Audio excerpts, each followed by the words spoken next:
sens des aiguilles d'une montre si je vis, dans le sens inverse si je meurs.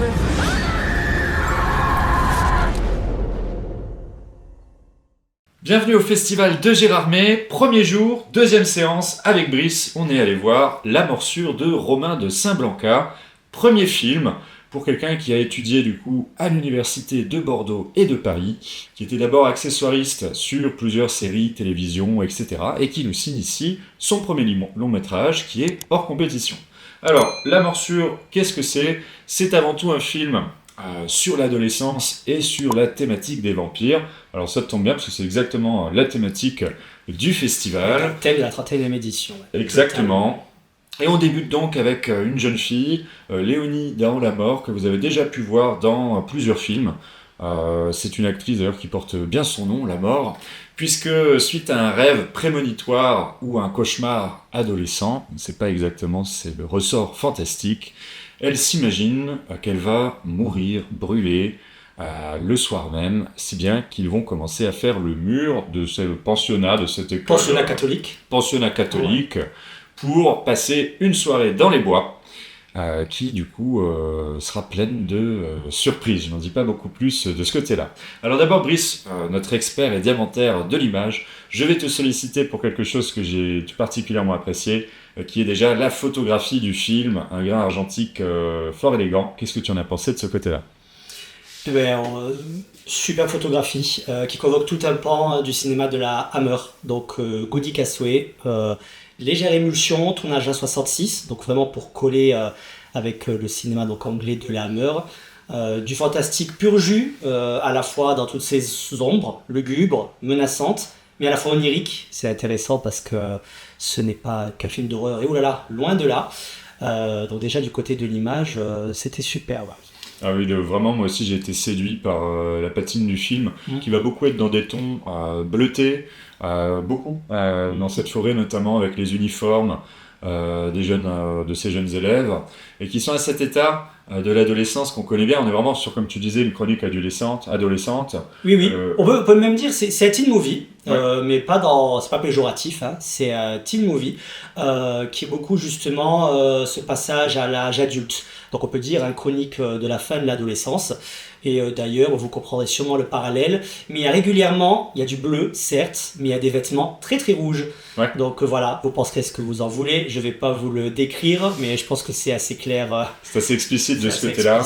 Donc ça se passe effectivement toute une nuit, alors beauté des éclairages, les projections sur les visages, etc., les expressions, très bon jeu d'acteur, l'actrice principale est vraiment envoûtante. Elle est magnétique. Et on est vraiment fabuleux, typiquement dans le genre de film où on est sur l'état de crise. Et la crise, en fait, étymologiquement, les gens l'oublient. On est en crise économique tout le temps, ça se poursuit. La crise, il y a la guerre, ceci. Que normalement, c'est un état avant un autre. Il y a l'état ante-crisis, et il y a l'état post-crisis, qui est du coup le passage à l'âge adulte. Et ce film réussit très bien, le réalisateur parvient très bien à montrer ce moment où en fait on pourrait passer d'un état à un autre. Et ce moment est particulièrement douloureux. Et moi j'ai bien aimé parce qu'il y a quand même beaucoup de références. La caméra est très posée, mais il y a également des références littéraires, dont celle de Bartleby de Melville, avec le célèbre I Would Prefer Not To, je ne préférerais pas, qui est du coup quelque chose de typiquement adolescent. Ce moment, je veux quelque chose et en même temps, je ne sais pas prendre la décision qui me mènerait à cet état post-crisis. Je le veux, mais j'en ai peur. Le film, c'est aussi un petit peu ça. Voilà. Et après, c'est un film qui brouille les pistes énormément. Ne va pas exactement vous en dire de quoi il en retourne, ce serait vous cacher le plaisir de cette première œuvre. Mais est-ce que c'est un drame ? Est-ce que c'est finalement un film fantastique ? Chronique adolescente ? Le doute est permis et plane tout du long. Et c'est vraiment très jusqu'à la fin. Et c'est très intéressant. C'est amené de manière subtile, comme on dit, parce qu'il y a l'acting qui est vraiment excellent. Là, faut le dire, les 4 acteurs principaux, on va dire, sont vraiment excellents, surtout les 2 jeunes filles.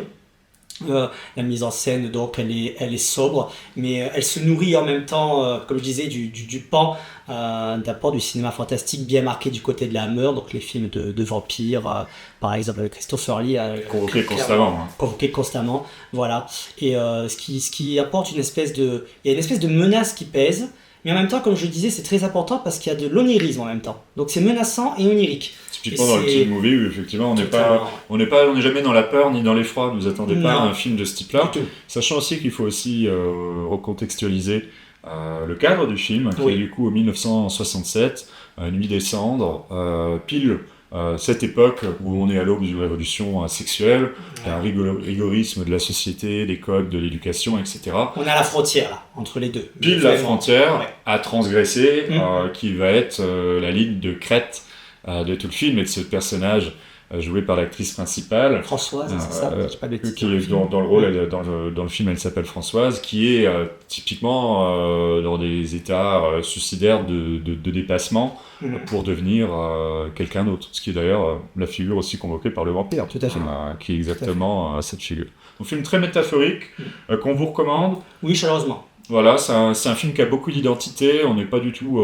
c'est singulier, faut le dire. Oui. Il y a peut-être, juste pour ma part, un léger flottement, moitié du film, où on se demande un peu où va aller le réalisateur, et puis fort heureusement, ça se rattrape sur le dernier tiers, assez vite, mais c'est un film qui, pour un premier film en plus, mérite d'être vu, mérite d'être supporté, donc on verra... Metteur en scène à suivre. Metteur en scène à suivre, et on verra dans quel cadre il circulera de festival en festival et peut-être même sur des plateformes ou une sortie ciné, qui sait.